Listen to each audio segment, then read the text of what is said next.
welcome to Corporate Beyond Stories. As always with you is me, Kat. 안녕하세요. And then we have Baruch.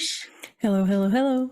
And we have Kolaj. Dobre ráno, good morning everyone.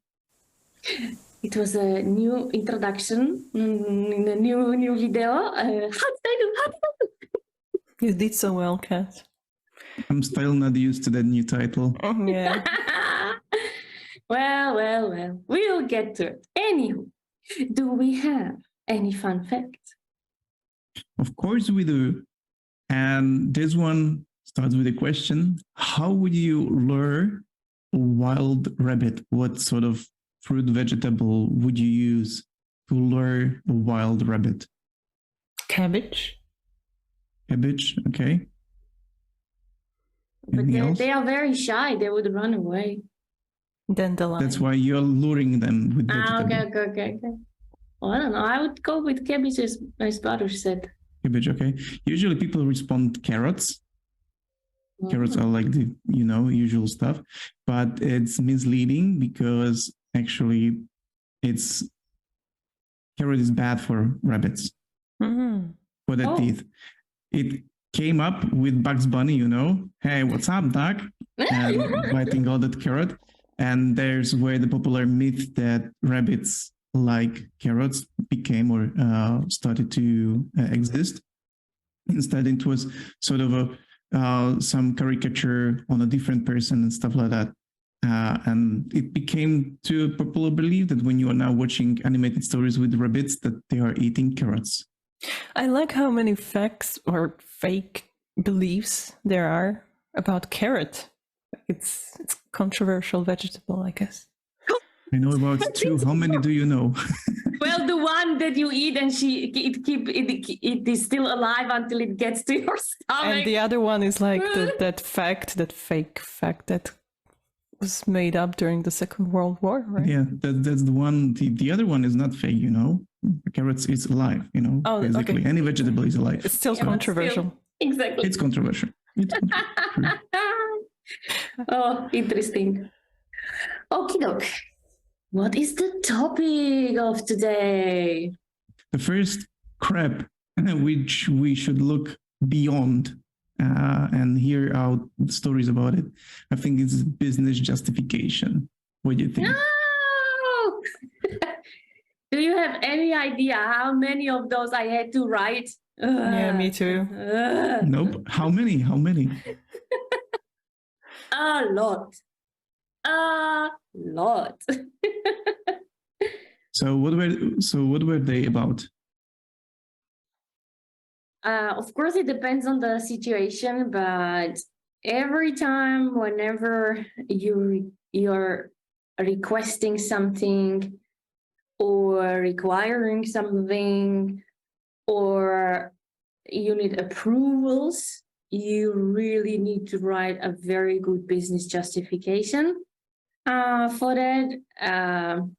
Mainly holding some good facts, benefits that it would bring, as well as what could happen if it would not happen. I remember a few specific ones. One was like to get better computer, like upgraded computer. Another one was get an extra monitor or business trips. These are quite common. Yeah. Or when I was requesting salary raise for my employees. Yeah. So equipment, trips, mostly it's connected to spendings. Like you need to spend some money there.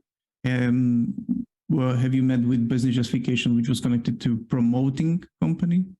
I'm also thinking when we, for example, wanted to rework the whole financial software that we were using, and we had to convince the other stakeholders. So we had to also prepare a very good business justification.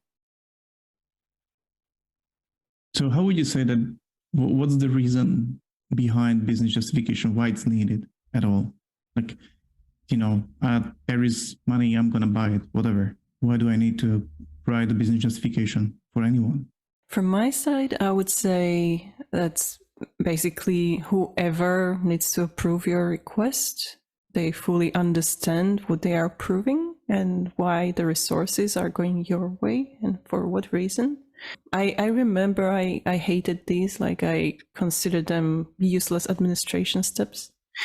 And honestly, right now I'm thinking about them as something like, okay, if I want an extra monitor, is there a good reason for me to get it for the money that it costs? That's a good philosophical question.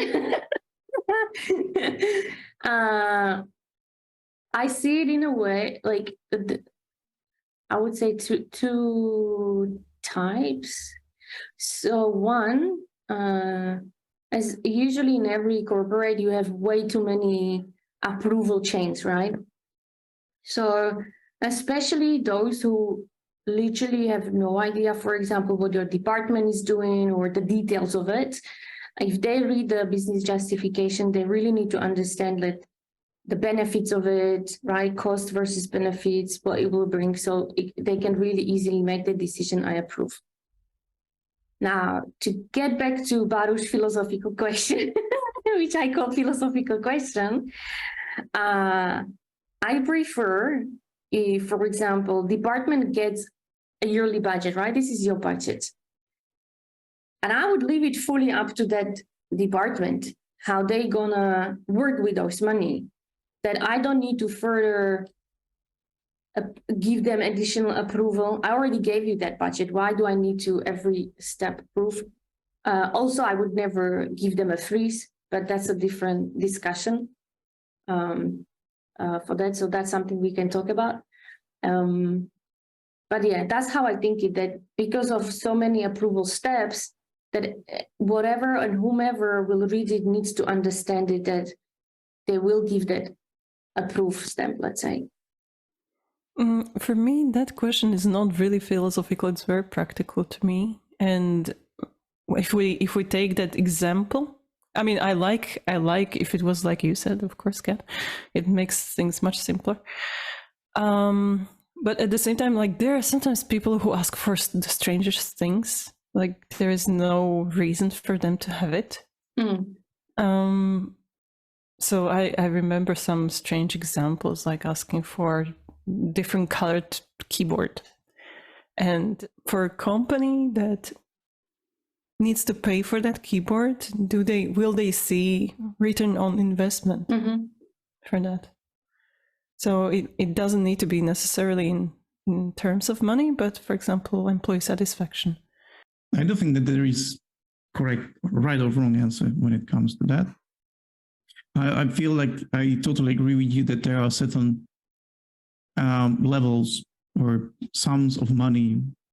The expenditures are either relevant or not relevant for any sort of business justification. It makes sense, like what you, Kat, said about team having a budget and they decide what they use it for. I've heard stories also about people from various companies asking for weird stuff, or which about buying stuff which is not related to their job at all, like working with video stuff, and you are purchasing calculators or whatever, I don't know. So sometimes it doesn't make sense, for buying stuff which, like, you probably want to use it at home for yourself, not really for your job. So that's the thing. I feel like the business justification is a lot about parent and child relationship. Like, okay, prove me that what you want is correct. And that's where I struggle with personally a bit. But it makes sense, again, to have some sort of check with somebody, like, does this actually make good sense to buy it? Will it help People are us? Mischievous, but also, like, I can be bias blinded, like I can have bias in my mind that, my cousin is going to deliver this huge workshop for 20K and I believe that this is going to be good. And then, like, you pay for it and two people show up and you're like, oh, hell. But you are happy because also you're paying your cousin, so why not? So there are possible scenarios which could happen without the business justifications, or if it's just like a loose rein with so many people on board. So I feel like you also need to sort of protect. So that's how I feel that business justification is there, to protect the business, to protect our name also, that we are not somehow framed or connected to mischievous organizations or wrongdoings, anything like that. When I have this kind of requests, or if I need something from the company, I ask myself, like, would I actually buy it for myself? Like, can I justify me buying that for myself? Like, would I? So knowing this about the business justification, how it works, have you been through, heard about stories, about some bizarre stories of business justifications? Bizarre stories? Bizarre stories. I have one. I will start then. From my friend from a different corporate. He applied for a chair. So he wanted to buy a chair because his own broke down. So he wanted to purchase a new one for sitting. He needed 11 approvals to get a new chair. That's soul-killing 11 process. approvals, and not just within the location, but somewhere outside of the country. So people who he never heard, never worked, has no relationship to his job whatsoever or the budgets, he needed their approvals. So 11 approvals to get a chair. I'm wondering whether that company doesn't have a facility management. Like, obviously they need an organization just for that. And that's a fun fact to end this super short Beyond story. So with that said, 수고하셨습니다. Bye-bye. Thank you. Ciao. Bye. This podcast represents our own opinions, experience, and our own ideas. We do not represent any official statement from our employers, and this is not their official channel representing the company.